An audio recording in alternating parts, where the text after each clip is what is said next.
ఒప్పుకుంటలేదు, ఊళ్ళో చాలా భయంకరమైన గొడవలు జరుగుతున్నాయి, కాబట్టి నువ్వు ఆ విషయాలు ఏమి ఎత్తొద్దు అనగానే, ఏంటి నేను కూర్చుంటే, నువ్వు కూర్చుంటే మేము మీతో కలిసి భోజనం చేయమన్నాం. అప్పుడు వరకు మమ్మల్ని వెలివేశారనే సంగతి మాకే అర్థం కాదు. మా మామని లాగేసి సంఘంలో 3 లక్షలు తప్పేశారు. రైల్వే పట్టాల దగ్గరికి వెళ్ళిపోయి చచ్చిపోదాం. ఇంకా ఈ అవమానం తట్టుకోలేము, నా వల్ల ఊళ్ళో సమాధానం లేకుండా ఇప్పుడు నాన్నల్ని ఏమంటారు. ఇలాంటి సోదరుల మధ్యన మా నాన్నగారిని వెలివేశారని తెలిసింది. ఇంట్లోకి వస్తే ఊళ్ళో భయంకరమైన ఎగతాళి అనుకుని మా నాన్నగారి దగ్గరికి వెళ్ళి చెప్పాను. చెప్తుందో నాన్నగారు అన్నారు, ఇంట్లో నుంచి బయటకు వెళ్ళిపోం, ఆ సంఘంలో ఊరంతా ఏకమైపోయి, నువ్వు ప్రార్థన మానేస్తేనే మీతో మాట్లాడతాను, లేదా మిమ్మల్ని ఊళ్ళో నుంచి వెళ్ళేస్తాం. మొత్తం అంతా చెప్పేసి ఇప్పటికీ కూడా మా దొమ్ము చేయడానికి మా చేలోకి తాటలు రాదు. ఒక అతను ఎలా అన్నాడు, ఇలా చిటికేసి నిన్ను 2 ఎకరాలే నమ్మైనా నేను లేపేస్తాను. ఈ పరిస్థితిని బట్టి అతనికి కూడా వాళ్ళ కొడుకు దేవుని నమ్ముకున్నాడని ఊళ్ళో అతను కూడా టిఫిన్ ఇచ్చేవారు కాదు. ఆ సాక్ష్యం ఇప్పటికీ ఉంది మా ఊళ్ళో. మేము ఎంత చేసాం కానీ ఆ కుర్రోడు పక్షంగా దేవుడు ఉన్నాడు.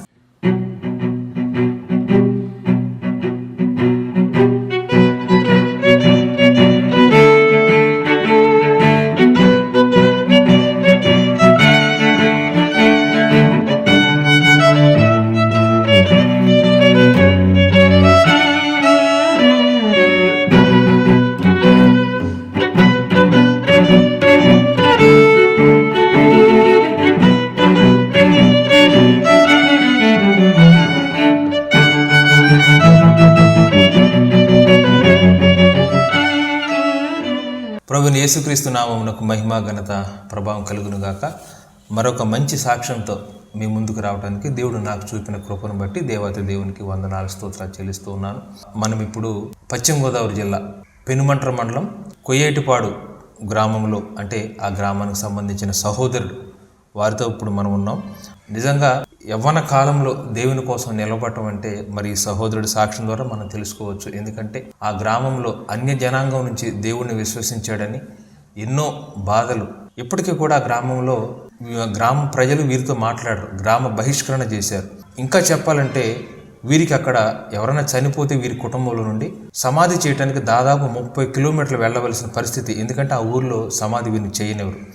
అలాంటి విపత్కరమైన పరిస్థితుల మధ్య దేవుణ్ణి ఎలాగ విశ్వసించారో ఇప్పటికీ కూడా స్టిల్ ఈరోజు వరకు వారి గ్రామస్తులు వీరితో మాట్లాడరు, వీరికి ఏ సహాయ సహకారాలు అందించరు. అలాంటి పరిస్థితుల మధ్య ఒక యవ్వనుడై ఉండి ఎలాగ దేవుని పరిచర్య చేస్తున్నారు, వారి యొక్క రక్షణ సాక్ష్యాన్ని ఈరోజు మనం తెలుసుకుందాం. బ్రదర్తో మాట్లాడి వారి యొక్క ఆత్మీయ జీవితంలో ఎదుర్కొన్న పరిస్థితులు, దేవుడు ఏ విధంగా విడిపించారు, అవన్నీ కూడా బ్రదర్ని అడిగి మనం తెలుసుకుందాం. Brother, praise lord. వందనాలండి. మిమ్మల్ని కలుసుకోవడం చాలా సంతోషంగా ఉంది. మీరు చిన్న వయసు అయినప్పటికీ ఎన్నో సమస్యలని, ఎన్నో పోరాటాలు మీరు ఎదుర్కొన్నారు. నిజంగా మీరు చెప్పిన విషయం ఆలోచిస్తే ఒక మనిషి చనిపోతే సమాధి చేయడానికి కూడా 30 కిలోమీటర్లు వెళ్ళవలసిన పరిస్థితి, ఎన్నో అడ్డులు ఆటంకాలు. ఇలాంటి పరిస్థితులు మీరు దేవుడిని ఎలా అంగీకరించారు, అంగీకరించి కూడా ఎలాగ విశ్వాసాన్ని కాపాడుకుంటున్నారు, ఈ విషయాలన్నీ మన ఆత్మీయులతో పంచుకోండి బ్రదర్. ముందుగా దేవునికి వందనాలు, మీకు మా హృదయపూర్వక వందనాలు. మరి ఈ చక్కటి వేదిక, మరి మా వ్యక్తిగత సాక్ష్యము, సేవా సాక్ష్యాన్ని పంచుకోవడానికి చక్కటి వేదికను మీరు అనుగ్రహించారు. అందుని బట్టి దేవుని స్తుతిస్తున్నాను, మీకు హృదయపూర్వక కృతజ్ఞతలు తెలియజేస్తున్నాను. ముందుగా మరి మా గ్రామంలో ఇలాంటి పరిస్థితి నేనున్నప్పటి నుంచే కాదండి, మా పూర్వీకుల దగ్గర నుంచి కూడా ఈ పరిస్థితి ఉంది. మొట్టమొదటిగా మా నాన్నమ్మ గారు ప్రభువును విశ్వసించారు. ఆమె చనిపోయే పరిస్థితుల్లో మా తాతయ్య గారు చిన్నప్పుడే చనిపోయారు. మా నాన్నమ్మ గారు ప్రభుని విశ్వసించారు, కానీ మా నాన్నగారు కానీ మా పెద్దనాన్నగారు కానీ ప్రభుని తెలుసుకోలేదు. మా కుటుంబాలు, మా బాపు గారు తర్వాత కొంతకాలానికి ఆమె మాత్రమే తెలుసుకుంది. మా లాల పిల్లలు, మా వదిన గారు ప్రభుని తెలుసుకున్నారు. 2 బిడ్డలు కూడా వాళ్ళు కూడా ఇప్పటికీ ప్రభుని తెలుసుకోలేదు. మా పెద్దనాన్నగారు కూడా ఇప్పటికీ ప్రభుని తెలుసుకోలేదు. అప్పటి కాలం నుండి కూడా ఈ ప్రభుకి వ్యతిరేకంగానే ఉండేవాళ్ళం. ఎందుకంటే మా నాన్నమ్మ అయితే చర్చికి వెళ్తుంది, కానీ మాకు అలాంటివి అంటే మా అమ్మగారికి కానీ, నాకు కానీ, మా నాన్నగారికి కానీ, నాకు తమ్ముడు ఉన్నాడు, వారికి కూడా ఇష్టం అనేది ఉండేది కాదు. చిన్న వయసులో నుంచి కూడా నేను ఎక్కువ పూజలు చేస్తూ ఉండేవాడిని. అదే క్రమంలో నాకు ప్రభు ఎలా పరిచయం అయ్యాడో అని ఆలోచన చేస్తే, నేను 10th క్లాస్లో మా నాన్నగారు అనుకున్నారండి, ఈ బిడ్డ పాస్ అయితే కనుక చర్చిలో సాక్ష్యం చెప్తాను. ఇప్పుడు 10th క్లాస్ ఫస్ట్ క్లాస్లో పాస్ అయితే మా నాన్నగారు చెప్తే ఒక చిన్న కూటంలోకి తీసుకెళ్ళి నాకు సాక్ష్యం చెప్తే అక్కడ నుంచున్నాను, వెంటనే వచ్చేసాను. తర్వాత ఇంటర్ చదవడం జరిగింది. Inter first year second year చదువు ఇంటర్ సెకండ్ ఇయర్లో నేను ఫెయిల్ అయిపోవడం జరిగిందండి. 2 సబ్జెక్టులు మ్యాథ్స్ ఆగిపోవడం జరిగింది. అప్పుడు నా యవ్వన కాలంలో ఇంటికాడే ఖాళీగా ఉంటున్న సమయంలో అంతకుముందు మా నాన్నగారు ఒక పాస్టర్ గారిని, ఊళ్ళో ఉన్న ఒక పాస్టర్ గారిని తీసుకొచ్చి బీసీ కమ్యూనిటీలో పరిచర్య చేయడానికి మా ఇంటి పక్కనే పెడితే అది ఒప్పుకోకపోతే ఆయన్ని వేరే ఊరు వెళ్ళిపోయి ఆయన చేస్తున్నారు. ఈ ఇంటర్ మధ్యలో బిలీవర్ చర్చ్ అక్కడి నుంచి పరిచర్యకి 2 యవనస్తులు మా గ్రామానికి వచ్చారు. జాన్ విట్టర్ గారని అలాగే థామస్ గారని 2 యవనస్తులు వచ్చారు. అలాగే మా ఇంటికి ట్యూషన్ చెప్తూ పరిచర్య చేస్తూ ఉండేది. వాళ్ళ దగ్గర అప్పుడప్పుడు కూర్చుంటూ ఉండేవారు. వాళ్ళకు కూడా దొరికేవాను, క్రికెట్కి వెళ్ళిపోతూ ఉండేవారు. అప్పట్లో మా అమ్మగారు బలపడ్డారు. మా ఇంటి అరుగు మీదే ఆ ప్రార్థన చేస్తే మా అమ్మగారు బలపడి మా అమ్మగారు బాప్తీసం తీసుకున్నాను. కానీ నేను మాత్రం ప్రభుని అంగీకరించేవాను కాదు. నాకేంటంటే నా మనసులో ఎప్పుడూ ఒక భావం ఉండదు, మాకంటూ మేము ఎప్పటి నుంచో ఆరాధించే వాళ్ళు మాకు ఉన్నారు, నేను దీన్ని ఎందుకు యాక్సెప్ట్ చేయాలి అనే ఒక భావన నాకు లోపల ఉండిపోయి ఎప్పుడు కూడా వాళ్ళకి లోబడేవాను కాదు. ఇదే సమయంలో నా జీవితంలో 17 సంవత్సరాల్లో జీవితంలో ఒక మైనస్ కూడా వచ్చింది. ఏంటి మైనస్ అంటే, నేను ఇంటర్ ఫెయిల్ అయిపోవడం, ఖాళీగా ఉండడం వల్ల నాకు కొంచెం స్నేహితుల ద్వారా ఈ లోకం పరిచయం అయిపోయింది. ఈ లోకము పరిచయం అయిపోయి ఎప్పుడు ఇంటికా నుంచి బయటకు వెళ్ళాను. నేను తల్లిదండ్రి తెలియకుండా నైట్ సినిమాలకు వెళ్ళడం, వాళ్ళతో సహవాసాలు చేయడం, ఇలాగా నా మనసులో ఉన్న ఆలోచనలు మలినమైపోయాయి. అదే సమయంలో దేవుని మహాకృప, నాకు 18 సంవత్సరాల వయసు వచ్చింది. మా నాన్నగారు పాస్పోర్ట్ పెట్టారు. మా అన్నయ్య గారు మొగల్తూరు నుంచి మా అన్నయ్య వచ్చి సింగపూర్ వెళ్ళడానికి వీసాలు ఉన్నా వస్తారంటే అప్పటికప్పుడు వీసాలు రావడం, నేను సింగపూర్ 18 సంవత్సరాలు సింగపూర్ వెళ్ళిపోయాను. సింగపూర్లో నేను పని చేసుకోవడం, ఆ క్లీనింగ్ వర్క్లోకి వెళ్ళిపోయాను. అక్కడ చాలా కష్టాలు పడ్డాను. నా జీవితం టర్నింగ్ పాయింట్ అనమాట. కంపెనీ, అది సప్లై కంపెనీ వలన జీతాలు వచ్చేవి కాదు. కానీ ఇక్కడ మాత్రం 1-2 లక్షలు, ఇంచుమించు 1,80,000 పైన అప్ చేసాం. నాకు ఇంకా మైండ్లో ఉండిపోయింది, అది ఎలాగైనా బాగా తీర్చాలి. ఇక్కడేం శాలరీలు ఉండేవి కాదు, సరైన డ్యూటీలు ఉండేవి కాదు. ఇంకా అమ్మాలకి అవన్నీ చెప్పేవాను కదా, ఆమె మనసును బాధ పెడతాం ఎందుకు, కష్టమో నష్టమో మనమే ఆ బాధలు భరించి చేయాలని. అలాగే చేస్తుంటే ఆ పని చేయలేక ఏడ్చేవాడిని. నేను చాలా ఏడ్చేసేవాడిని. అలాంటి టైంలో ఒక సహోదరుడు నాకు పరిచయం అయ్యి మందిరానికి వెళ్తాం వస్తా ఉంటే ఆనందపడిపోయాను. ఎందుకో వెళ్ళాలని ఒక ఆలోచన, ఆశ పుట్టింది. ఒక రోడ్డు పక్కన నాకు ఆరాధిస్తూ ఉంటాను. వెళ్ళగానే నాకు హృదయం చాలా తేలికైపోయింది. నా భారం అంతా దేవుడు తీసేసినట్టు అనిపించింది. కానీ మేము సింగపూర్ సిటీకి బయట ఎక్కడో చాలా లాంగ్లో ఉండేవాళ్ళం. ఒక్కసారి వెళ్ళేవాళ్ళం. అదైనా ఆ మందిరంలోకి ఒక్క పాటేనాను అంతే. మనసు అంతా హాయిగా ఉంది. తర్వాత మళ్ళీ ఉందామంటే మనకు బస్సులు ఉండవు, వెళ్ళిపోవాలని ఎమ్మటినే తీసుకెళ్ళిపోతుంది. అప్పుడు నేను ప్రార్థన చేసుకున్నాను, సెంటర్లోకి వెళ్తే మందిరం ఉంటుంది. అలా అనుకున్న సమయాల్లో దేవుడు మమ్మల్ని సెంటర్కే తీసుకెళ్ళాడు. దానికి ముందు ఒక రాత్రికాల సమయంలో అర్ధరాత్రి 2 గంటల ఆ ప్రాంతంలో నాకు స్వరం వినపడదు, ఈ క్షణం చనిపోతే నువ్వు ఎక్కడికి వెళ్తావు. చాలా స్పష్టంగా వినపడింది. ముచ్చూరు చెమటలు పట్టేసింది. కిందకి దిగిపోయి మోకాలు వేసి 2 చేతులు పైకెత్తి నాకు ఒకటి అనిపిస్తుంది, ఈ క్షణాన్ని నువ్వు చనిపోతే ఎక్కడికి వెళ్తావు. నా మనసు చెప్తుంది, నీ జీవితం మంచిది కాదు, నీ తలంపులు మంచివి కాదు, నువ్వు ఖచ్చితంగా నువ్వు చనిపోతే నిత్య నరకాగ్నికి వెళ్ళిపోతావు. ఈ మాట ఎప్పుడైతే వచ్చిందో నా హృదయంలో వేదన అనేది వచ్చిందండి. ఇంక దేవునికి నా హృదయాన్ని అప్పచెప్పాను. కానీ రక్షణకు మాత్రం ఆటంకమైంది. రక్షణ అంటే ఆత్మీయంగా నేను పొందుకున్నాను, కానీ బాప్తీసానికి ఆటంకం. మా నాన్నగారితో పంచుకున్నాను, కానీ నాన్న అన్నాడు, ఇది నాన్నతో చెప్పాను, నాన్న యాక్సెప్ట్ చేయడం లేదు. ఇక్కడ ఇంకోటి ఏం జరిగిందంటే, నేను సింగపూర్ వెళ్ళిన తర్వాత మా ఇంటికాడ పరిచయం చేసేవాళ్ళని మా ఊళ్ళో కొత్త గొడవ పెట్టి వాళ్ళని కూడా ఊళ్ళో నుంచి పంపించేసారు. వాళ్ళు ఎక్కడెక్కడో సేవ చేసుకుంటున్నారు. అలాగా మా ఊళ్ళో సువార్త అనేది మొత్తం ఆగిపోయింది. ఒప్పుకుంటలేదు. ఊళ్ళో చాలా భయంకరమైన గొడవలు జరుగుతున్నాయి. కాబట్టి నువ్వు ఆ విషయాలు ఏమి ఎత్తొద్దు అనగానే ఇంచుమించు మా నాన్నగారితో 3 నెలలు మాట్లాడతాం. డ్యూటీకి వెళ్తున్నప్పుడు 4 గంటలు లేస్తే 5 గంటలకు డ్యూటీకి వెళ్ళిపోతాం. 5 to 6 రెస్ట్ తీసుకుంటాం. 6ంటికి మీటింగ్ ఉంటుంది. 5 to 6 అందరూ పడుకుంటూ పక్కన గోనేసుకుని, ఆ షిప్ యార్డ్ అనమాట, పక్కన గోనేసుకుని కన్నీళ్ళు కాచి నాకు ఒక మార్గం తెరవండి అంటే దేవుడు తన వెలుగుతో నన్ను నింపాడు. చాలా ఆనందం వేస్తుంది. నా హృదయంలో ఉన్న బాధ అంతా తొలిగిపోయినట్టు. వెంటనే ఇంటికి ఇది పంచుకోవాలి, మా అమ్మతో పంచేసుకున్నాం. ఏది జరిగినా మా అమ్మతో పంచుకున్నాం. మా అమ్మకు ఫోన్ చేయగానే నాన్నెత్తాడు రోజు. ఆ టయానికి మా నాన్నగారు ఫోన్ ఎత్తగానే ఏమన్నారో తెలుసా, ప్రభువుని నమ్ముకుంటామన్నాడు. నా జీవితంలో అదే మర్చిపోలేని ఒక అనుభవం. ఎమ్మటినే సేవకుల దగ్గరికి వెళ్ళాను. అప్పుడు నేను తమిళ్ మెదటి చర్చిలో వెళ్తున్నాను. దేవుడు కృప చూపించాడు. 2007 మే నెల 6వ తారీఖున దేవుడు నన్ను రక్షించుకో. తర్వాత అదే చర్చిలో డానీ మోడీ గారని ఒక మంచి దైవజనులు, వైజాగ్లో ఇప్పటికే పరిచయం చేస్తున్నారు. నపుంసకుల మధ్యన చేస్తారు, మంచి సేవ. ఆయన నన్ను చాలా ప్రోత్సహించి అక్కడ నాకు డ్యూటీకి వెళ్తా సాయంత్రం బైబిల్ క్లాసులు పెట్టేవారు. వాళ్ళ దగ్గర నేను ట్రైనింగ్ తీసుకున్నాను. ఏదో సేవ చేయాలని కాదు, ఎప్పుడు సేవ చేద్దాం తలంపు లేదు, ఏంటంటే బైబిల్ నేర్చుకోవాలని ఒక ఆశ. కంపెనీ కూడా దేవుడి కృపను బట్టి రెగ్యులర్ పోస్ట్ ఇచ్చింది. అలాగా ఒక లేబర్కి వెళ్ళిన నన్ను ఆ మంచి సహవాసం దొరకడం, దేవుడు దొరకడం, అక్కడ ఒక ఉన్నతమైన స్థితి ఇచ్చాను. నేను అనుకునేవాడిని ఈ లైఫ్ బాగుంది, నేను మనసులో అనుకునేవాడిని నేను ఇక్కడ సిటిజన్ అయిపోవాలి. ఎందుకంటే మా ఇంట్లో మా ఊర్లో అలాగ ఆరాధించుకోవడానికి లేదు. మా అమ్మనే మా నాన్న సింగపూర్ తీసుకొచ్చారు. ఇక్కడ మంచి మందిరం దొరికింది, ఎలా సెటిల్ అయిపోతుందని నా ఆలోచన. ఆ సమయంలో నన్ను ఏ అన్నయ్య అయితే సింగపూర్ తీసుకెళ్ళాడో అన్నయ్యకి యాక్సిడెంట్ అయింది.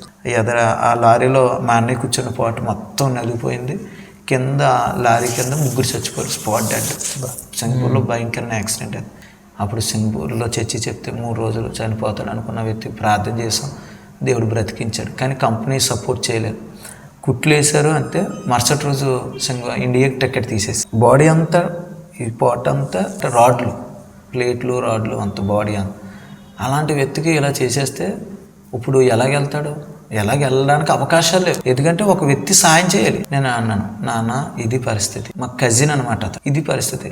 ఇలాంటప్పుడు దేవుడు ప్రేమ చూపించాలి. నాకు ఏదైనా నష్టం, ఏదైనా కొంత నష్టం అవుతుంది. ఇప్పటికప్పుడు కంపెనీతో మాట్లాడి సేమ్ అదే ఫ్లైట్లు నాకు కూడా తీయండి, వెంటనే అక్కడి నుంచి వచ్చేసి ఫ్లైట్లో చిన్న వయసులో ఏమో చాలా శోధన అనిపించి ఈ బ్లడ్ వచ్చేసి చెన్నైలో దింపేస్తే ఈగలు వచ్చేసి పెయిన్ తట్టుకోలేక దుర్భాషలు ఆడేసేవాడు. ఇంకా చంపేయనంత వచ్చేసేది అనమాట. తట్టుకోలేకపోయాడు బాధలు, వాసన ఇదంతా. అక్కడి నుంచి మళ్ళీ ఇక్కడికి చాలా నేను ఏడ్చేసేవాడిని, అంత సఫర్ అయిపోయి అక్కడి నుంచి మళ్ళీ ఈ కొత్తకలకే మొత్తం స్పాయిల్ అయిపోయినట్టుగా బాడీ మళ్ళీ వంశీ హాస్పిటల్ దింపేసాం. వాళ్ళ కుటుంబాన్ని అక్కడ రప్పించాం. అలాగే అయిన తర్వాత నెలకే మళ్ళీ నేను సింగపూర్ వెళ్ళిపోయాను. లీవ్కి వచ్చిన తర్వాత ఆ కంపెనీ వేస్ అయిపోయింది. ఇంకా అక్కడి నుంచి సింగపూర్లో ఉండడానికి అవకాశం లేక ఇండియాకి వచ్చేసి, ఇండియాకి రాగానే ఇంకా నుంచి నా జీవితం ట్రబుల్లోకి వెళ్ళిపోయింది. ఇండియాలో నేను వచ్చాం, కొద్దిగా ఇల్లు కట్టుకున్నాం. మా నాన్నగారిని ఒకసారి ఫంక్షన్కి పిలిచారు. ఫంక్షన్ పిలిస్తే ఆ ఫంక్షన్లో అందరు కూర్చున్న చోట నాన్నగారు కూర్చుంటే అందరూ లేచిపోరు ఒకేసారి. ఏంటి నేను కూర్చుంటే, నువ్వు కూర్చుంటే మేము మీతో కలిసి భోజనం చేయమని. అప్పుడు వరకు మమ్మల్ని వెలివేశారనే సంగతి మాకే అర్థం కాదు. ఇంక మా నాన్నగారు అందరిలో నలుగురిలో అమ్మానిచ్చారు, ఏడుస్తూ ఇంటికి వచ్చేసారు. ఈ మధ్యలో ఇంకోటి జరిగింది. మా సింగపూర్ చర్చ్ నుంచి డానీ మోడీ గారు నన్ను ఎంకరేజ్ చేసి ఆయన నన్ను మరలా సింగపూర్ తీసుకురాలని చాలా ప్రయత్నం చేశారు. ఎందుకంటే మంచి పరిచయం చెప్తే అక్కడ ఉండాలని. పాపం వాళ్ళు కూడా నమ్మి సింగపూర్లో కొంతమంది శ్రీను అనే ఒక అన్నయ్య, వీళ్ళు కూడా కొంత అమౌంట్ కట్టారు నాకు, ఒక ఏజెంట్కి. నాకు కూడా కదా ఏజెంట్కి కట్టారు. వైజాగ్లో ఒక ఏజెంట్ ఉన్నారు, వాళ్ళు వీసాలు పంపుతున్నారు, నువ్వు రావాలి మళ్ళీని అంటే నేను కూడా నమ్మాను. వెళ్తే అతను చాలా మోసం చేసేసారు. మా ఊర్లో కూడా నాకు తెలియకుండా కొంతమంది ఆయనకి డబ్బులు కట్టారు. ఎలా కట్టారంటే, మా మావయ్యకి నీకు దగ్గర వాళ్ళు ఎవరైనా ఉన్నారంటే మా మావయ్య ఉన్నారన్నాడు. మా మావయ్యకి అతను ఏమన్నాడంటే, మంచిగా మాట్లాడుతున్నాడు కదా, నేను కూడా మీ చర్చి అన్నాడు. నేను నమ్మేశాను. ఎందుకు నమ్మానంటే చర్చ్ అంటే నమ్ముతాం కదా, దేవుని నమ్ముకుని పెట్టా కదా. నేను నమ్మితే మా మావయ్యకి పరిచయం చేశాను. నీకు ఇంకా తెలియని వాళ్ళు లేని వాళ్ళు ఉంటే చెప్పి హెల్ప్ చేస్తారంటే నేను అనుకో, మా తమ్ముడు కూడా ఉన్నాడు, ఆడు కూడా వస్తే ఆ ఇల్లు కట్టుకోవాలి, అక్కల పెళ్లి చేసుకోవాలి కదా అని చెప్తే మా మామయ్యని అడగమంటే మా మామయ్య నెంబర్ ఇచ్చాను. అలాగా మా మామయ్యతో పాటు మా ఊరోళ్ళు మా మామయ్య దగ్గరికి వెళ్ళి ఇంకా వేసాలు ఉన్నాయంటే అంటే మా ఊరోళ్ళు కొంతమంది కట్టారు. వాళ్ళందరూ వచ్చి సింగపూర్ వెళ్ళి వచ్చినాడు. మన ఊళ్ళో ఉన్నాడు కదా శ్రీధర్, నా పేరు పూర్తి పేరు శ్రీధర్ అని అనగానే నా దగ్గరికి వచ్చారు. నాకేంటిది, నన్ను ఒక్కడే అన్నాడు, ఇప్పుడు ఎంతమంది వస్తున్నారేంటి? అప్పుడు నేను అన్నాను, నాకు తెలియదు ఇది దేవుడు ఎందుకు మాట్లాడిచ్చాడు, దేవుడు చాలా జ్ఞానంగా మాట్లాడేది నాకు తెలియదు. నేను కూడా ఎవరో ఒక ఏజెంట్ అంటే నమ్మి వెళ్తున్నాను. రేపన్న రోజు ఏదైనా జరిగితే మాకు సంబంధం లేదు, నెట్లో కొనుక్కుంటాం, కంపెనీ ఉందా లేదు మీ ఇష్టం, సెట్ చేసుకోండి, సెట్ చేసుకుని మీకు నచ్చితేనే రండి. అలాంటిది మా ఊళ్ళో 13 మంది 8 మంది కట్టేశారు. వైజాగ్ నుంచి 20 మంది. వీళ్ళందరినీ ఏం చేశారంటే ఫ్లైట్ టికెట్, మాకైతే ఫ్లైట్ టికెట్లు తీశారు, మా ఊరిలో ఫ్లైట్ టికెట్లు తెలియదు. వీళ్ళంతా ఏం జరిగిందంటే సింగపూర్ మద్రాసుకి వచ్చేసాం, మీరు ఎలా వచ్చేది, నేను అలా వచ్చేస్తాను అన్నాడు. అలాగే మద్రాసు వెళ్ళిపోయి మేము ఫ్లైట్ టికెట్ ఎక్కేసాం. ఏజెంట్ రావడం లేదు, గందరగోళం కింద ఉంది. ఏంటి ఏజెంట్ వస్తలేదు, వస్తలేదు. కొంతమంది మా ఊరిలో గోళ కింద ఉన్నారు. అక్కడ చాలా అంటే ఎవరికల్లా మనసు భయం వేస్తుంది. వీళ్ళు అన్నారు, ఒకవేళ అతనికి ఏదైనా ఫోన్ ఎత్తుతలేదు, స్విచ్ ఆఫ్ వచ్చేసింది. వీళ్ళు అనుకున్నాం ఏం జరిగిందో, నీకు ఎలాగా వీసా తీసేసాడు, పాస్పోర్ట్ వచ్చేసింది కాబట్టి, ఇంకోటి ఏంటి ఫ్లైట్ టికెట్ కూడా వచ్చేసింది, నువ్వెందుకు లేట్ చేస్తావు, వీళ్ళకి రేపొద్దున వస్తాయేమో ఫ్లైట్ టికెట్లు, ముందు మీరు ఎక్కేయండి అంటే 13 మంది మేము ఎక్కేసాం. ఎక్కేసిన తర్వాత ఈ కంగారు ఫ్లైట్ కదిలిపోతుందని వీళ్ళు కూడా మన ఇండియా ఎయిర్పోర్ట్ వాళ్ళు స్టాంప్ వేసి పంపించేసి ఈ స్టాంప్ వేసేస్తాం, అక్కడికి వెళ్ళిపోతాం, సింగపూర్ ఎయిర్పోర్ట్లో దిగిపోతాం. మా పాస్టర్ గారు వాళ్ళు బయట వెయిట్ చేయడం చూస్తే అక్కడ ఇమిగ్రేషన్లో మమ్మల్ని ఆపేశారు. ఇది రాంగ్ చేసారు, మీరు ఎలా వచ్చారు, సింగపూర్ గవర్నమెంట్ మీరు చీప్ చేశారు అని కస్టడీలో వేసేసారు. ఇంకా మా జీవితాల్లో ఎటు వెళ్తున్నామో ఏమైపోతున్నామో ఇంకా అస్సలు అర్థం అవ్వదు. అందరూ అంటున్నారు 2-3 సార్లు వెళ్ళి వచ్చా సింగపూర్, నీకు తెలియదంటే ఇంక నమ్మేసాం, ఇంకేం తెలియదంటే ఏం చెప్తాం. ఇంకా అందరూ అక్కడ ఇంకా ఇలా ఈ మా ఊర్లో వాళ్ళు వచ్చారు కదా, వీళ్ళు ఎలా క్రియేట్ చేశారంటే ఇది సేవకుడు చేసిన మోసం, మొత్తం బ్లేమ్ చేశారు. ఊర్లో పెద్ద గొడవ, కొట్టుకునే అంత స్థితిలోకి వెళ్ళిపోయారు. సంఘాలు పెట్టేశారు. మా మామయ్యని లాగేసి సంఘంలో 3 లక్షలు తప్పేశారు. అతను చాలా నష్టపోయాడు. ఊళ్ళో ఏం చేశారంటే ఈ కుర్రోడే సేవకుడు కలిసిపోయి ఈ చీటింగ్ చేశారు. ఏజెంట్ని తప్పించారు, మేము చీటింగ్ చేసామని క్రియేట్ చేశారు. అప్పుడు నేను సింగపూర్ నుంచి బయటికి రావాలని డబ్బులు కట్టాలి, ఫైన్ కట్టాలి. అక్కడ మళ్ళీ టికెట్ మనం కొనుక్కోవాలి, ఏం చేయలేని పరిస్థితి. అప్పుడు వెంటనే పాస్పోర్ట్ లాగేసుకున్నారు. అక్కడ సింగపూర్ వాళ్ళే ఫ్లైట్ టికెట్లు తీసి మమ్మల్ని చెన్నై దాకా పంపించేసారు. పాస్పోర్ట్ లాగేసుకున్నారు. అక్కడ మీ పాస్పోర్ట్ కావాలంటే ఆ ఫైన్ కట్టి మీరు పాస్పోర్ట్లో పట్టుకెళ్ళి ఇంటికి ఫోన్ చేస్తే భయంకరమైన గొడవ, ఇంకేం చేయాలో తెలియటం లేదు. నాన్న ఒకటే అన్నాడు, నేను డబ్బులు ఎతికిదాకా అక్కడ మన దూరం చుట్టాలు ఉన్నారు, వాళ్ళ దగ్గరికి వెళ్ళిపో లగేజ్ తీసుకునంటే నేను అనుకుని చచ్చిపోదాం అనుకున్నాను. నాకు ఏంటి ఎద్దు దెబ్బ నాకు అసలు అర్థం కావట్లేదు. నాకు ఈ జీవితం ఏంటి ఇలాగైపోయింది, నేను ఏ ప్లాన్ వేసుకున్నానో నా జీవితం ఎలాగైపోతుందని రైల్వే పట్టాల దగ్గరికి వెళ్ళిపోయి చచ్చిపోదాం. ఇంకా ఈ అవమానం తట్టుకోలేము, నా వల్ల ఊళ్ళో సమాధానం లేకుండా ఇప్పుడు నాన్నల్ని ఏమంటారు నాకు ఆలోచనలు వచ్చేసినాయి. ఇంకా ఆ టైంలో యథార్థంగా చెప్పాలంటే విశ్వాసంలో తగ్గిపోయాను. ఇలాంటి సోదరుల మధ్యన మా నాన్నగారిని వెలేశారని తెలిసింది. వెలేస్తే మా పెద్దనాన్నగారు వాళ్ళంతా తిట్టారు, ఏంటి చిన్నపిల్లడి మాటలో తీసుకుని ఇలాంటి పనులు చేసేవేంటంటే ఊళ్ళో నిన్ను ఎవరి పొలానికి కేకేస్తారు, ఎవరి పనిలో కేకేస్తారు, నీ పొలానికి ఎవరు వస్తారు, నువ్వు కలిసిపోంటే నాన్న సంఘంలో కలిసిపోయినందుకు 8 ఏళ్ళు తప్పేసి ఇంకా ఓ నెల ఉండి ఓ నెల తర్వాత ఇండియా ఆంధ్రాకి వచ్చా. ఇంట్లోకి వస్తే ఊళ్ళో భయంకరమైన ఎగతాళి, ఇంకా దాచి తట్టుకోలేక ఏడ్చేసిపోయి పాలకుల్లో ఇంటర్వ్యూ జరుగుతుందంటే ఇంటర్వ్యూకి వెళ్తే టోల్గేట్లో జాబ్ వచ్చింది బెంగళూరులో. అక్కడ 1 సంవత్సరం ఇంటి దగ్గర ఉంటే మనకి ఎలా కదా అక్కడికి వెళ్ళాను. అక్కడికి వెళ్ళిన తర్వాత సంవత్సరం చేసిన తర్వాత ఎంత చేసినా 5 ఏళ్ళు 6 ఏళ్ళు 10 ఏళ్ళు తప్పించలేదు. కుటుంబంలో బంధువుల దగ్గర స్నేహితుల దగ్గర మొత్తం విలువ కోల్పోయాయి. నాకు ఇంకా ఏడుపు వచ్చేసి నా వల్ల నా తల్లిదండ్రులకి నా దేవుడికి లేదు, ఎవరికి ఉపయోగపడకుండా ఎవరైనా ఇంటి దగ్గర చుట్టాలింటికి వెళ్తే ఇదే గొడవ ఎత్తేవారు. ఏం చేశానంటే 2012లో ఎక్స్చేంజ్ కానిస్టేబుల్ పడ్డాయి. ఒక జాబ్ కొట్టాలి, జాబ్ కొడితేనే విలువ. వెళ్ళి చదువుతూ అది చేస్తే high jump, long jump, shot put ఇవన్నీ దేవుడి కృపను బట్టి మంచిగా వచ్చింది. అక్కడ అయిపోయిన ట్రైనింగ్ అయిపోయి ఇంటికి వచ్చాను. ఇంటికి వచ్చిన మధ్యలో ఎందుకో డిగ్రీ చదవాలని ఒక ఆలోచన తలంపు. ఓపెన్ ఇంటర్ కట్టి డిగ్రీ అప్పుడు ఏం చేశాను, పెనుగొండ ట్యూషన్ చెప్పుకుంటూ 10th వరకు అవి కొద్ది అమౌంట్ వస్తే రెంట్ కట్టుకుంటూ డిగ్రీ జాయిన్ అయ్యి డిగ్రీ చదువు కంటిన్యూ. ఈ టైంలోనే ఇది చేశాను. 7 మార్కుల్లో జాబ్ పోయింది సెన్స్ కానీ మళ్ళీ డిసప్పాయింట్లోకి వెళ్ళిపోయింది. ప్రభా నా జీవితంలో ఇంకా మంచి రోజైనా నేను చూడలేను, నీకు లేదు తల్లిదండ్రులకి లేదు, చనిపోతాను ప్రభా, నాకు ఈ లైఫ్ వద్దు ప్రభా అని ఏడ్చేసి పడుకున్నాను. మరుసటి రోజు 2013 అక్టోబర్ నెలలో రాజమండ్రిలో మీటింగ్ జరుగుతూనే ఒక సేవకులు వచ్చారు, పాస్టర్ జోషువా గారు. వారు వచ్చి తీసుకెళ్తే నేను రానంటే నన్ను ఇబ్బంది పెట్టద్దు, నా మనసు బాగోలేదంటే లేచాను ఒకసారి అంటే ఆ మీటింగ్కి వెళ్ళాను. దేవుడు నాతో అక్కడ మాట్లాడాడు 5 రోజులు సభలో. 5 రోజుల్లో నా జీవితం నిజంగా నేను ఏదైతే మైనస్లో ఎన్ని మైనస్లు దేవుడు నాకు ఆయన వెలుగు నన్ను తాకడం చూశాను. చాలా నెమ్మది పొందుకుని మరలా నా మొదటి అవకాశం, మొదట్లో నేను రక్షణ పొందుకుని ఏదైతే స్వచ్ఛంగా ఉన్నానో నాకు వచ్చింది. అలాగా అక్కడ బలపడ్డాను. బలపడిన తర్వాత లోపల అగ్నిలా మండిపోతుంది. మా సహోదరుడు ఒక యవనస్తుని అడిగాను, ఏంటి ఇలా వచ్చాను, దేవుడిని నేను ఏమన్నా పిలుచుకుంటున్నాడేమో. నాకు అప్పుడు అంటే నేను సేవకుని, నేను అసలు దాని దగ్గరికి వెళ్ళకూడదు అని అనుకున్నాను. కాదు, ఒకటి మాత్రం గుర్తుంచుకో, నీ పట్ల దేవుడు ప్రణాళిక ఉంటే నువ్వు రాకపోతే నీ ద్వారా రక్షించబడవలసిన ఆత్మ నువ్వే లెక్క అప్పచెప్పాలని ఒక మాట అన్నాడు. ఆ మాట మైండ్లో మాట అలా జరుగుతుంది. మా ఇంట్లో మోకాలేసి ప్రార్థన చేసుకుని గదిలోకి వెళ్ళిపోయి ప్రార్థన చేసి కనిపెట్టి ప్రార్థన చేస్తుంటే ఒక స్వరం వినపడు, నా ప్రియకుమారుడా నువ్వు నిన్ను వాడుకుంటాను, నువ్వు నా సేవ చేయ. నాకు మాట ఈ స్వరం వెనకనే లోబడిపోయాను అనుకుని మా నాన్నగారి దగ్గరికి వెళ్ళి చెప్పాను. చెప్తుందో నాన్నగారు అన్నారు, ఇంట్లో నుంచి బయటకు వెళ్ళిపోయాను. ఇంకా వెంటనే నాన్నలు అనగానే బ్యాగ్ కట్టుకుని ఇంట్లో నుంచి బయటకు వచ్చేసాను. అప్పుడు దానికి ముందు ఎక్కడికి వెళ్ళాలి, ఏం చేయాలి ఏంటి అనేది ప్రార్థన చేసుకుంటే దేవుడు ఒక దర్శనం చూపి ఒక హాస్టల్ కనపడుతుంది. హాస్టల్లో సువార్త చేయాలని హాస్టల్ చూపించు. నేను చిన్నప్పటి నుంచి హాస్టల్ చదవలేదు. ఎలాగ ప్రభా హాస్టల్ అంటే ప్రార్థన చేసుకుని బయటకు వచ్చి ఇలా కూర్చొని ఆలోచన చేస్తుంటే హాస్టల్ వార్డెన్ ఇంటికి వచ్చి నాకు ఆశ్చర్యం అనిపించింది. హాస్టల్ వార్డెన్ ఇంటికి వచ్చి మీ ఇంటికాడ ఎవరైనా పిల్లలు ఉన్నారండి అని అడిగితే లేరండి అన్నాను. మా ఇంట్లో చిన్నపిల్లలు ఎవరు లేరు. మరలా నేను లోపలికి వెళ్ళి ప్రార్థన చేసుకున్నాను. ప్రభా నాకు హాస్టల్ చూపించి ఎలాగంటే నేను ఆల్రెడీ హాస్టల్కి సంబంధించిన వ్యక్తిని మీ ఇంటికి పంపించానంటే ప్రభా క్షమించను, గ్రహించలేకపోతున్నాను, ఖచ్చితంగా వెళ్తానే.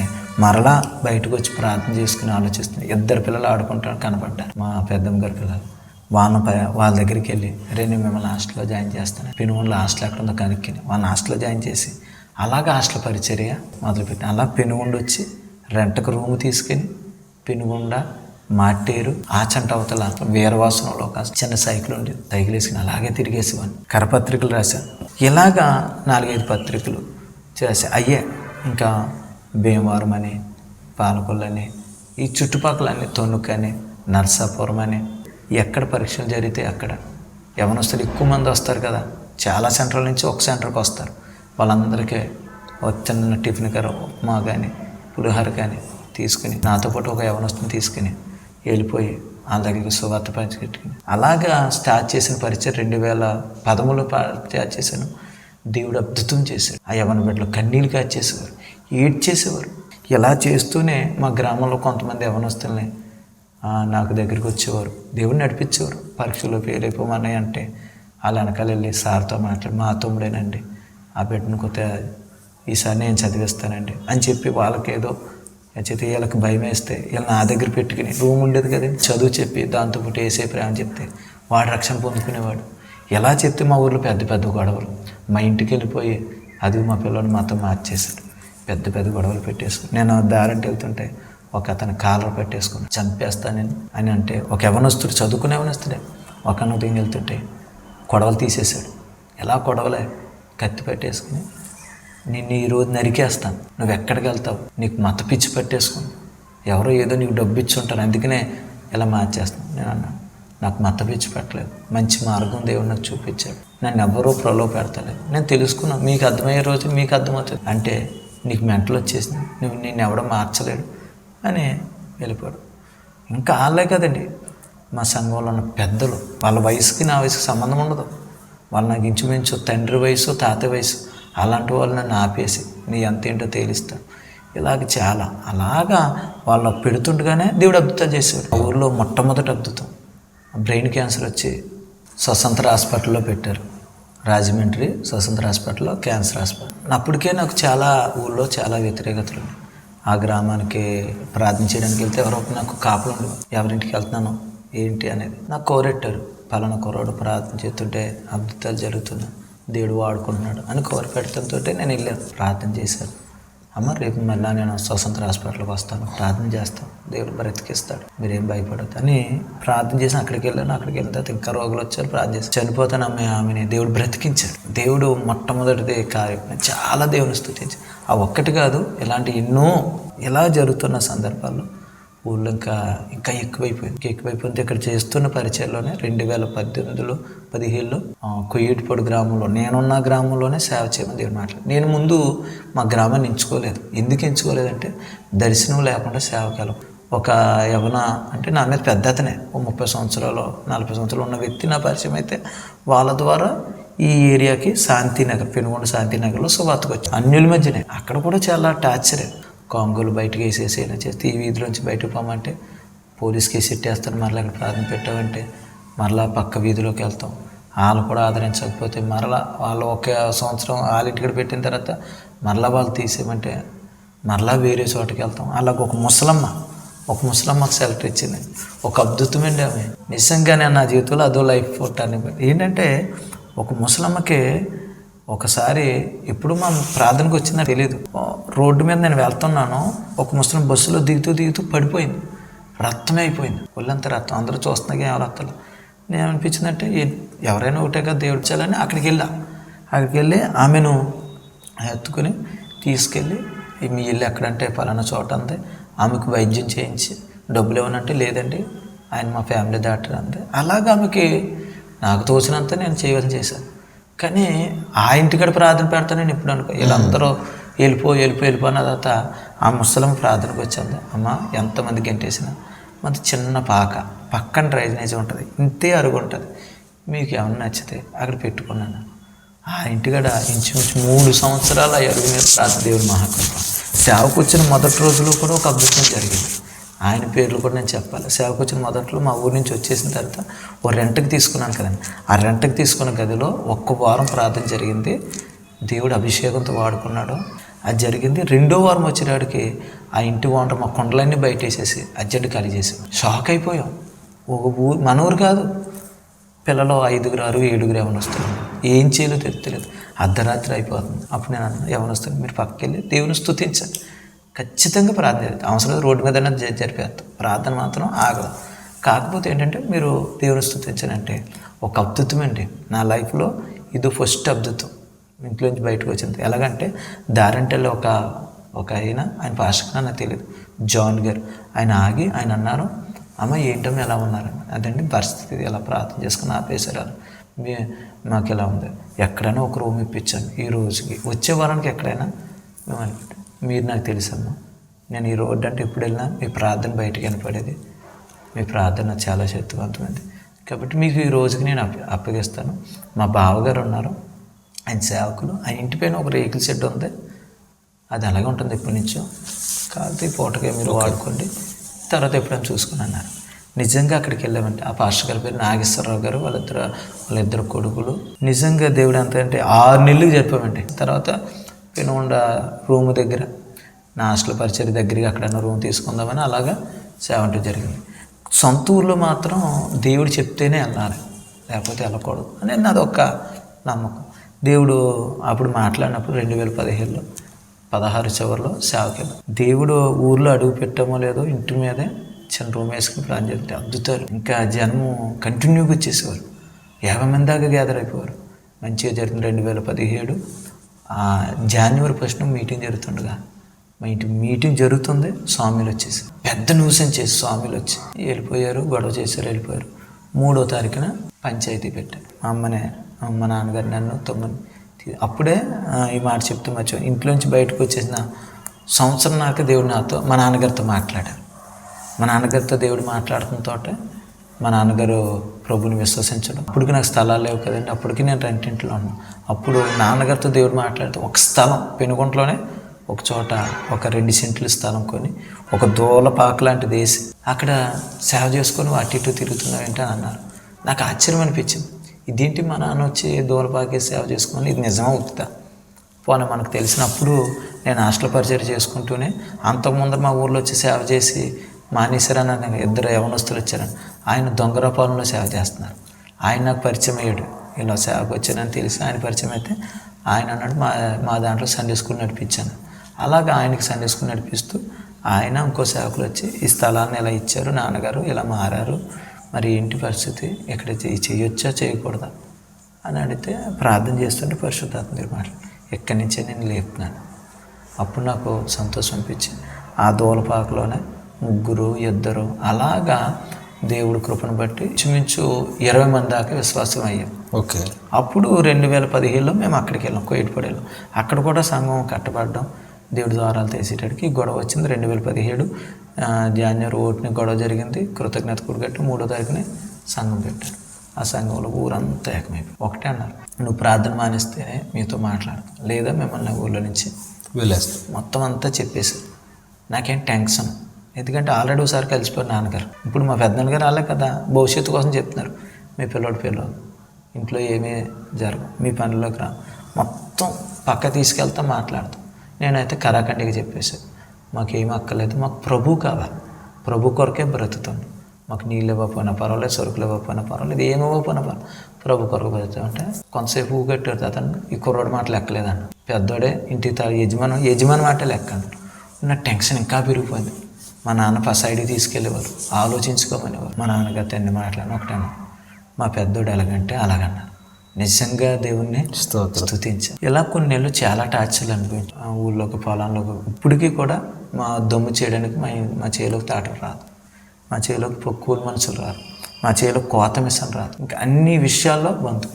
ఇంకొక సర్కిల్ కూడా పెట్టారు. ఎందుకంటే అప్పటికే మా ఊర్లో నేను కొంతమందిని బాప్తీసాలు ఇచ్చాను. వాళ్ళకి ఏమని పెట్టారంటే ఆ కుర్రోడు చర్చికి తప్పించి ఏ చర్చికైనా వెళ్ళదు, విశ్వాసులు కూడా చెదిరిపోయారు.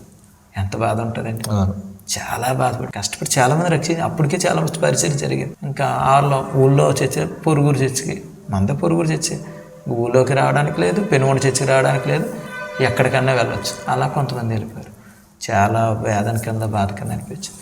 ఇక్కడితోటే మా కమ్యూనిటీ వాళ్ళే కాకుండా వీళ్ళన్నారు మేము ఎంత కంట్రోల్ చేసినా వీళ్ళు ఆగుతలేదు, కాబట్టి మీరు ఏదైనా చేయండి అని మా పక్కన వేరే కమ్యూనిటీ ఉంది, ఓసీ కమ్యూనిటీ. వాళ్ళకి చెప్తే మాది ఓసీకి బీసీకి మయంగా ఉంటుంది. వాళ్ళు కూడా మమ్మల్ని చాలా ఇబ్బంది పెట్టాడు. ఒక అతను ఎలా అన్నాడు, చిటికేసి నిన్ను 2 ఎకరాలని అమ్మైనా నేను లేపేస్తానండి, ఇక్కడ మద్యం మానేస్తే లేదా నీకోసం 2 ఎకరాలని అమ్ముతాను. చాలా తీవ్రం, నేను మాటల్లో చెప్పలేను కానీ అంత తీవ్ర స్థాయి. చాలా గొడవలు జరిగినాయి. వాళ్ళే పోలీసులను తీసుకొచ్చేసారు. ఊళ్ళో పెద్ద అప్పుడే నేను మీటింగ్కి వెళ్ళి వచ్చాను. ఎమ్మటనే పంచాయతీ ఆఫీస్ పోలీసులు వచ్చి నేను రమ్మన్నారని తీసుకెళ్ళిపోరు. ఏం జరిగింది ఏంటంటే నాతో పాటు అప్పటికి ఒక కుటుంబం, మా తాతయ్య గారు వాళ్ళు మాతో పాటు వచ్చారు. వాళ్ళు మమ్మల్ని పంచాయతీ ఆఫీసులో నిలబెట్టి ఏమంటున్నా అన్నారు, ఏంటి ఊళ్ళో మత ప్రచారం చేసి చాలా అడవాడి చేస్తున్నాం అంటే మేము ఇంట్లో ప్రార్థన చేసుకున్నాం అని మేము చెప్పినతో ఆ ఎస్ఐ గారు అన్నారు, నేను ఆల్రెడీ అంతకుముందు వారం నేను వచ్చి చూశాను, శుక్రవారం ఒకరోజు చేసుకుంటారు, అదేని ఇంట్లోనే చేసుకుంటారు, బయటికి సౌండ్ కూడా రావట్లేదని అని చెప్పడంతో ఆ ఎంఆర్ఓ వీళ్ళందరూ సర్లే మరి వీళ్ళని ఊళ్ళో నుంచి వెళ్ళేశారంటే ఏంటని వాళ్ళని ప్రశ్నించారు. ఎస్ఐ గారు, ఎంఆర్ఓ గారు వీళ్ళందరూ ప్రశ్నించారు. అక్కడ ఓసీ బీసీ అందరూ వాళ్ళు అన్నారు మేము వెళ్ళలేదు, వాళ్ళే మాతో మాట్లాడతాం మానేశారు. మా తాతయ్య గారు ఇంట్లో మా నాన్నమ్మ గారు మా చిన్నాన్న రక్షణ పొందుకున్నారు, కానీ మా తాతయ్య గారు మా క్యాంటీన్కి ఉండేవారు. ఆయనకి ఏసఐ అంటే ఇష్టం ఉండదు. కాబట్టి నేను వాళ్ళ ఇంటికి లేదని స్వచ్ఛత రాళ్ళెట్టుకుని కొట్టేసి భయంకరంగా దుర్భాషలాడేవాడు. అతనికి అందులోకి అనారోగ్యం టీబీ ఉండేది. ఈ అనారోగ్యం ఆవేశం వచ్చేసింది. ఈ పరిస్థితిని బట్టి అతనికి కూడా వాళ్ళ కొడుకు దేవుని నమ్ముకున్నాడని ఊళ్ళో అతనికి కూడా టిఫిన్ ఇచ్చేవారు కాదు. అతను బాధలో ఉన్నాడు. ఓ మందులు దొరుకుతలేదు, టిఫిన్ దొరుకుతలేదు, ఏం తెచ్చుకోలేకపోతున్నాం, ఏదన్నా వెళ్ళాలంటే 5 కిలోమీటర్లు వెళ్ళవలసి వస్తుంది. ఆ బాధ ఉండిపోయి అందరి ముందరికి వచ్చి నన్ను దుర్భాషలు ఆడుతూ వీడి వల్లే నాకు ఊళ్ళో టిఫిన్ కూడా ఎత్తలేదని అందరి ముందర చెప్పు. నిజంగా అలా చెప్పడం ద్వారా పోలీసులకి, ఎంఆర్ఓ గారికి వీళ్ళందరికీ అర్థమైంది అక్కడ మ్యాటర్ ఏంటి. వీళ్ళు అంటున్నారో మాట్లాడుతూ మానేశారు. అప్పుడు ఎంఆర్ఓ గారు అడిగారు, ఒకరు మాట్లాడుతూ మానేస్తారు, 2 మాట్లాడుతూ మానేస్తారు, ఊరంతా ఎందుకు మాట్లాడుతూ మానేస్తారు, ఖచ్చితంగా ఈ అబ్బాయిని మీరు అన్యాయంగా నిర్బంధించారు, మాకు అర్థమవుతుంది ఇక్కడ వాతావరణం, దయచేసి మీరు ఇలాంటి పనులు చేయొద్దు, చేస్తే మీరు శిక్షార్హులు అని వాళ్ళని గద్దించి నన్ను కూడా గద్దించారు. నువ్వు టీవీ వాల్యూమ్ కంటే ఎక్కువ సౌండ్ పెట్టావా నిన్ను తీసుకెళ్ళి జైలు వేసేస్తాం. ఇలా మా ఇద్దరిని గద్దించడంతో అక్కడ ఉన్న ఆ కమ్యూనిటీ వాళ్ళు ఇంకా రెచ్చిపోయి కుర్చీలు అవి తన్నేసి ఏం చేయాలో మాకు తెలుసు అని పెద్ద కేకలు, పెద్ద గొడవ. అలాంటి భయంకరమైన శోధన ఊళ్ళోనే కాదు పొరుగురులో కూడా. మా తమ్ముడు బట్టల షాప్ పెట్టుకుంటే అక్కడికి ఊళ్ళో కూడా వెళ్ళకుండా ఆపేశారు. తర్వాత పెనుగొండలో మీటింగ్ పెడితే ఇవన్నీ ఆలోచించి ఆ మీటింగ్కి ఆఫ్ చేసి పొలిటికల్ ప్రెషర్ అన్నీ ఉండగానే ఆ మీటింగ్ క్యాన్సిల్ చేయించి అలాంటి పరిస్థితుల్లో 2018లో వివాహం సెట్ అయింది. వివాహం కూడా చాలా యాక్షన్స్ వచ్చేసాయి. వివాహం జరుగుతుంది, నైట్ 3 రోజులు మీటింగ్ జరిగినాయి, మరుసటి రోజు వివాహం. ఇంచుమించు 800 వరకు అమ్మ నాన్న అందరూ వంటలు చేశారు. వస్తే మా ఊరోళ్ళు రావడం అనేది రారని మాకు తెలుసు, ఎందుకంటే వెళ్ళేసారు, ఎవరు భోజనం కదా. కాకపోతే మా అక్కలు ఉంటారు, మా పెద్దనాన్న గారు ఆ అమ్మాయి, వాళ్ళని కూడా రానకుండా చేసి ఇలాగ మా సర్కిల్లో చుట్టాలను కూడా ఆపేశారు. దేవుడు ఏదో ఒక అద్భుతం చేస్తాడు. ఈ విషయంలో దేవుడు అన్యాయం చేయడు. ఎంతవరకు నడిపించింది దానాన్ని నిజంగానండి. నేను ఎక్కడెక్కడ చిన్న సభల్లోకి వెళ్ళి వాకింగ్ చెప్తాను, ఎక్కడెక్కడికి వెళ్తాను, వాళ్ళందరినీ దేవుడు నడిపించారు. 2000 మంది వచ్చారు మీటింగ్కి. వంటలు సరిపోలేదు. సింగపూర్ నుంచి డానిమోడి గారు వచ్చి పెళ్లి చేశారండి. ఇలాగ మంచి దైవసేవకులతో వివాహం జరిగింది. ఇలాంటి పరిస్థితులు అందరూ అనుకుంటున్నారు ఇన్ని గొడవల మధ్య దేవుడి నామం కనపరచబడిందనే ఆలోచిస్తున్నారు, కానీ మాకు కూర పర్లేదు, సాంబార్. ఈ మైండ్ సెట్ ఇప్పటికీ, అప్పటి నుంచి ఇప్పటికీ నీ పెళ్ళిలో మేము ఆనందించామనే మాట, కానీ నాకు ఇది అన్నం లేకుండా వెళ్ళామని మాట రాలేదు. ఎంత మహిమకరంగా అంటే మేము కన్నీళ్ళతో దేవుని స్తుతించాం. ఊరంతా ఆనాడు దేవుని గుర్తించారండి. ఆ సాక్ష్యం ఇప్పటికీ ఉంది మా ఊర్లో. మేము ఎంత చేసాం, కానీ ఆ కుర్రోడు పక్షంగా దేవుడు ఉన్నాడు. దేవుడే కార్యము చేసేసి అలాగ పరిచర్యలో దేవుడు అద్భుతాలండి. ఎక్కడికి వెళ్తే అక్కడ అద్భుతాలు. తూర్పుతాల్లో ఆ పరిచర్యకి వెళ్తుంటే అక్కడ 17 సంవత్సరాలకే ఒక గర్భాన్ని తెరిచాడు. మొగల్తూరులో 3 సంవత్సరాలు 5 సంవత్సరాలకి గర్భఫలం తెరిచాడు. చాలామంది చనిపోదాం అనుకున్న వాళ్ళు అప్పటికే ఓ బుక్ రిలీజ్ చేశారు. దాంట్లో నా సాక్ష్యం అలాగే 2016లో కొన్ని పాటలు రాశాను. నాకు బాప్తిసం ఇచ్చిన ఆత్మీయ తండ్రి ఆయన కూడా చాలా నువ్వు సేవకుడు అయ్యావా అని చాలా హ్యాపీ. ఆ సింగపూర్లో నా ఆత్మీయ సోదరు అందరూ హ్యాపీ అయిపోయారు. నువ్వు మంచి సేవ చేస్తున్నావంట, ఊళ్ళో వెలువేవన్నా నిలబడ్డావంట, నువ్వు మాకన్నా మంచి సేవ చేస్తున్నావని అందరూ కూడా నన్ను ప్రేమించారు. తర్వాత వచ్చింది ఈ సపోర్ట్ అంతా ఎప్పుడు. కానీ 3 సంవత్సరాలు 5 సంవత్సరాలు కఠినమైన పరిస్థితి, తినడానికి లేని పరిస్థితి. నా ప్రయాస వృధా కాలేదు. దేవుడు ఖచ్చితంగా ప్రతిఫలము ఇచ్చాడు. ఓ రోజు కుర్రోడికి ఇలా సేవ చేస్తే కొంత లేట్ అయిపోయింది. నా ఫోన్ స్విచ్ ఆఫ్ అయిపోయింది. ఆ నాన్న కంగారు పడిపోయి ఆ కుర్రోని ఇంటికి తెచ్చేటాడు, కాలర్ పట్టేసుకున్నాడు. నా కొడుకుని ఇలా మీటింగ్ తీసుకెళ్తాను చంపేస్తానని చెయ్యి ఎత్తేసాడు. పెనుగొండలో జరిగింది. అలా ఆవిడగారు వచ్చారు, ఆ కుర్రోని చెయ్యకు, ఆ కుర్రోని మంచి దైవ సేవకుడు అని అనగానే కసురుకుని వదిలేసింది. కరెక్ట్గా 2 సంవత్సరాలకే దేవుడు ఎంత అద్భుతం చేశాడంటే, మా నాన్నగారు ఇచ్చిన పాక దగ్గర సేవ చేస్తాడు, వచ్చేసాడు, బండి వేసుకొచ్చాడు. కరెక్ట్గా జనవరి 1 అది. ఏంటి ఈయన వస్తున్నాడేంటి మళ్ళీ గొడవ అని నాకు టెన్షన్ వచ్చేసింది. చేతులు ఎట్టేసుకుని, ఈ చేతులు కాదు కాళ్ళు అనుకో, నీ గురించి తెలియక ఆ రోజు నేను ఎలా చేశాను, నన్ను క్షమించు. నా బిడ్డ నా దగ్గర ఉండడం కంటే నీ దగ్గర ఉంటేనే ఆడి భవిష్యత్తు బాగుంటుందని చెప్పాడండి. నాకు అలాంటి నీళ్ళు వచ్చేసి అంటే ప్రతి అవమానం వెనకాల దేవుడు నాకు అది ఘనత. కానీ అలాంటి సాక్ష్యాలు ఎన్నో. తల్లిగా నన్ను గుర్తిస్తున్నారు, తండ్రిగా నన్ను గుర్తిస్తున్నారు, నన్ను ప్రేమిస్తున్నారు. ఇంతకుముందు వాళ్ళలో ఈ ప్రభావం చూడలేదు, ఈ మార్పు ఈరోజు ఈ యవనస్తుల దగ్గర ఉండడం, మా పిల్లలు నిజంగా నాకు ధన్యత అని పిల్లలు కావాలని వాళ్ళు వేరే మందులకి పిల్లల్ని పంపించేవారు. అలాగ దేవుడు ఎంతో కార్యాలు చేశాడు. అలాగే 2018లో వివాహం జరిగింది. దేవుడు మహాకృపను బట్టి 2 బిడ్డలను ఇచ్చాడండి. పాపకి మహిమశీలోని పేరు పెట్టడం జరిగింది, బాబుకి ఆశీష్ ఆలం అని పేరు పెట్టడం జరిగింది. మా భార్య పేరు సునీత అండి. మిస్సెస్ అది కూడా మంచి సాక్షి, వాళ్ళు కూడా వెలువైపడ్డారు, నాకు తెలియదు. అలాగా వాళ్ళు కూడా మంచి ప్రార్థన.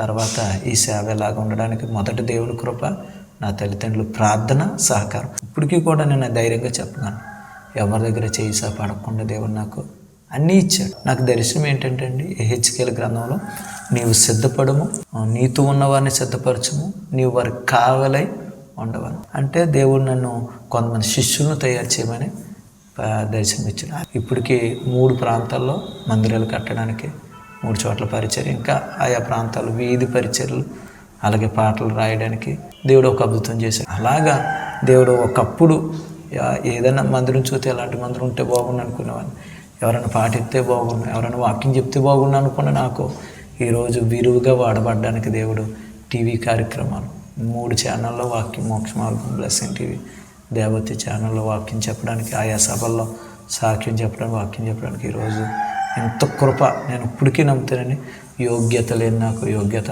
అర్హత లేని నాకు అర్హతను దేవుడు ఇచ్చాడండి. మరి ఇట్టి విధంగా నా జీవితంలో గొప్ప మేలు దేవుడు అనుగ్రహించాడు.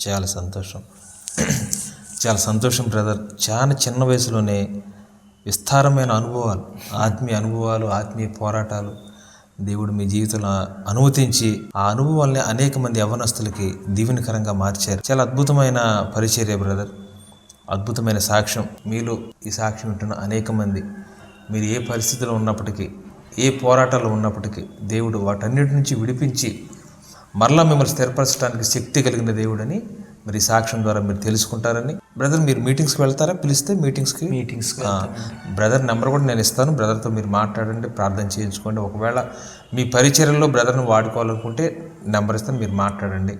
మరి మీ యొక్క విలువైన సాక్ష్యాన్ని, విలువైన సమయాన్ని మాతో పంచుకున్నందుకు మీకు చాలా వందనాలు బ్రదర్. చాలా వందనాలు. ప్రైజ్.